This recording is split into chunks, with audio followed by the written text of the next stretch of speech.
Yan, good morning mga bad trip. Ito, bad trip talaga tayo dahil nagtulak tayo sa motor natin kay Buddy. Nasira kasi si Buddy. Ayan, kinakalas ko. Titingnan ko kung anong problema ni Buddy. Bakit bigla na lang siyang, akala mo nabasag na mga babasaging plato sa kalsada yung loob. Kaya check natin mga bad trip. Bad trip talaga, ang layo ng tinulak ko 100 miles. What? 100 miles. Kaya kinakalas natin si Buddy. Titingnan natin kung ano naging problema kay Buddy. Baka tayo pinagtulak. Baka tayo pinagtulak ng pagkalayo-layo. Ang layo ko na. Pinagtulak pa ako. Dahil hindi ko alam kung ano naging problema ni Buddy. Yan, kakalasin natin yan. Check ko lang yung video natin syempre. Unti-unti mong kalasin. Dahil hindi tayo nangingialam ng motor. Ngayon lang tayo nangingialam ng motor. Ngayon lang tayo nangingialam magbaklas niyan. Ayan. Nadahan-dahan ko. Kung hindi ko alam kung tama ang ginagawa ko, kinalas ko yan dyan. Hindi ko alam kung tama ba yan. Basta kinalas ko lang yan dyan. Dahil baka makasagabal sa pagtanggal natin. Pero parang sa palagi ko, hindi naman kasi makikita nyo naman sa video yun.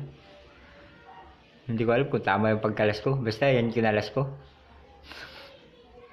Tingnan natin kung saan bando dyan yung sira ni Buddy. Dahil bad trip talaga. Ang layo ng tinulak ko. Grabe pawis ko. Isang timba. 3 tabo pa yung natira. Grabe yung pawis ko na yun, di ba? Ayan, tingnan nyo. Nakakalas ko yan. O, di ba? Nakakalas ko yung kick. O, di ba? Ngayon yung mga veterano talaga sa pagbabaklas ng motor. Yan. Siyempre, kakampisado natin yan eh. Kailangan alam natin paano magbaklas niyan eh.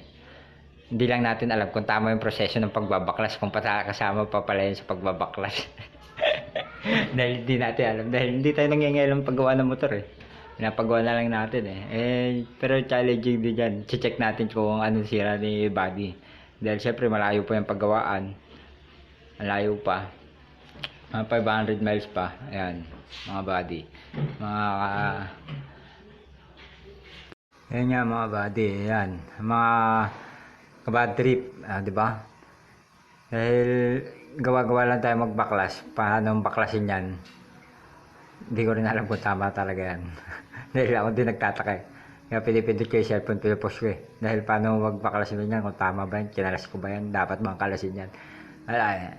Tama lang pag-practice na rin natin, motor naman natin yan. Wala naman magagalit. Hindi naman tayo papagalitan ng motor. Nabaklas ko na unti-unti yan. Mga bad trip.